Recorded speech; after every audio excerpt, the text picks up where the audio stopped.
दोस्तों आईपीएल 2025 का फाइनल कल 3 तारीख को रात को खेला गया और आरसीबी ने इसमें बाजी मारी। आरसीबी की बाजी मारने के साथ सभी ने यहाँ पे पटाखे फोड़े, जश्न मनाया और विराट कोहली फूट फूट कर रोए। लेकिन शायद ही किसी को पता होगा कि अगले दिन सुबह यहाँ पे 11 मासूम लोग अपनी जान गंवाएंगे और उनके परिजन, उनके घर वाले आंसू बहाएंगे। दोस्तों ये हुआ बेसिकली विराट कोहली और उनकी टीम आरसीबी के सेलिब्रेशन के दौरान। बेसिकली आरसीबी की टीम ने यहाँ पे दिन में अपना सेलिब्रेशन जारी रखा चेन्नई स्वामी स्टेडियम में। बेसिकली बाहर भगदड़ मची और लोग चीख रहे थे, चिल्ला रहे थे और लोग अपनी जान गंवा रहे थे। लेकिन अंदर जो आरसीबी टीम थी उन्हें इस चीज की भनक तक नहीं पड़ी और वो टीम अपने जो सेलिब्रेशन था, जश्न था, उसमें मगन हो रही की थी और वो पूरी तरीके से अपना सेलिब्रेशन कर रही थी। आखिर ये सब हुआ क्यों, क्या इसके पीछे का रीजन था, उस पर बात करते हैं।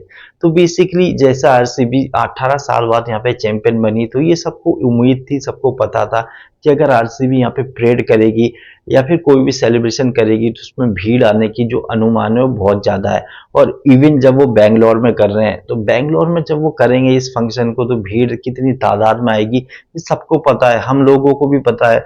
हम जैसे लोग ही बता देंगे भाई कितनी भीड़ आएगी, लाखों में भीड़ आएगी। क्यों? क्योंकि आरसीबी 18 साल के बाद चैंपियन बनी और 18 साल के बाद चैंपियन बनी है तो तादाद में लोग आएंगे। लेकिन ये कैसे आरसीबी मैनेजमेंट को, कर्नाटका सरकार को पता नहीं चला कितनी तादाद में भीड़ आएगी। और जब उन्हें पता नहीं चला तो उन्होंने पुख्ता इंतजाम भी नहीं करे। प्रॉपर पुलिस बल भी वहां तैनात नहीं था, इतनी पुलिस नहीं थी कि वो प्रॉपर हैंडल कर सके, सिचुएशन को संभाल सके। और यही रीजन था कि 11 लोगों, मासूम लोगों ने अपनी जान गंवाई, 55 लोग वहां पे घायल हुए और 15 लोगों की हालत बहुत ज्यादा नाजुक बनी हुई है। पहले तो आरसीबी ने अपनी परेड इतनी जल्दी क्यों करी, इतना सेलिब्रेशन इतनी जल्दी हाई तबाही में क्यों करा, ये समझ से परे है। क्योंकि कल ही आरसीबी चैंपियन बनी और तुरंत आज ही उन्होंने सेलिब्रेशन करने की ठानी। अगर वो 2-3 दिन रुक जाते तो ये जो मामला होता है थोड़ा ठंडा हो जाता और आरसीबी के जो इतने फैंस थे वो इतने ना आते तादाद में, तो काफी ज्यादा आरसीबी इजीली अपना सेलिब्रेशन कर सकती थी। तो मुझे लगता है इतनी जल्दी उत्साहित थी कि कोई जल्दीबाजी नहीं थी। हालांकि आरसीबी परेड करना चाहती थी लेकिन सरकार ने परेड की अनुमति नहीं दी आरसीबी को और इस कारण से आरसीबी ने बेंगलोर के चिन्ना स्वामी स्टेडियम में अपना सेलिब्रेशन किया। सेलिब्रेशन अंदर चल रहा था और बाहर भगदड़ मच रही थी। एक रीजन ये था भगदड़ मचने का कि जरूरत से ज्यादा भीड़ वहां पे आ गई जो अनकंट्रोलेबल थी और इतनी वहां पे पुलिस बल तैनात नहीं था कि उनको कंट्रोल कर सके, संभाल सके। वो सिर्फ अपने फैंस विराट कोहली या फिर अपनी टीम की एक झलक पाने के लिए आगे आगे बढ़ रहे होंगे और यही रीजन है कि वहां भगदड़ मची और एक के ऊपर एक चढ़ता गया, एक के ऊपर एक चढ़ता गया, जिसकी वजह से अब कितनी मासूम जिंदगियों ने अपनी जान खोई है और कितने हॉस्पिटल में भर्ती है, कितनी की हालत नाजुक है। दूसरा रीजन ये था कि जल्दबाजी में आरसीबी का मैनेजमेंट का जो फैसला था वो इन सब पे भारी पड़ा। तो ये 2-3 गलती थी जिसकी वजह से मासूम लोगों ने अपनी जान गंवाई। मुझे लगता है शायद अगर आरसीबी ये परेड ना भी करती, सेलिब्रेशन ना भी करती तो क्या जा रहा था। क्यों आरसीबी ने सेलिब्रेशन किया, किसको दिखाने के लिए आरसीबी ने सेलिब्रेशन किया, मुझे समझ नहीं आ रहा।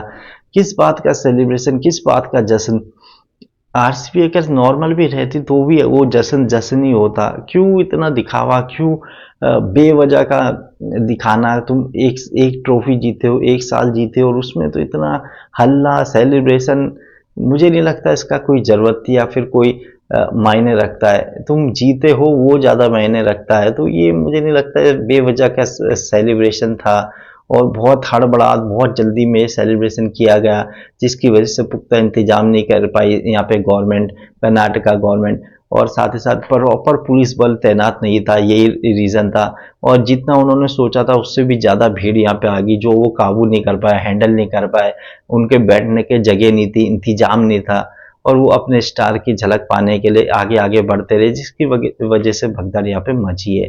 तो मैं तो यही कहूंगा कि ये आरसीबी ने बहुत गलत किया क्योंकि उनकी जो कल तक हम उनके जो दीवाने हो रहे थे, उनकी जीत का जश्न मना रहे थे, आज हम उनकी ही आलोचना कर रहे हैं, उन्हीं उन्हीं की जीत की हम वो कर रहे हैं कि क्यों आरसीबी जीती होगी। तो मुझे तो बहुत ही बुरा लगा कि आरसीबी को सेलिब्रेशन नहीं करना चाहिए था।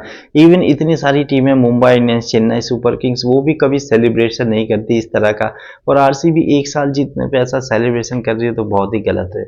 तो आई होप दोस्तों चैनल को सब्सक्राइब कर दीजिए, आगे भी और आपको इसके अपडेट मिलती रहेगी, जानकारी मिलती रहेगी।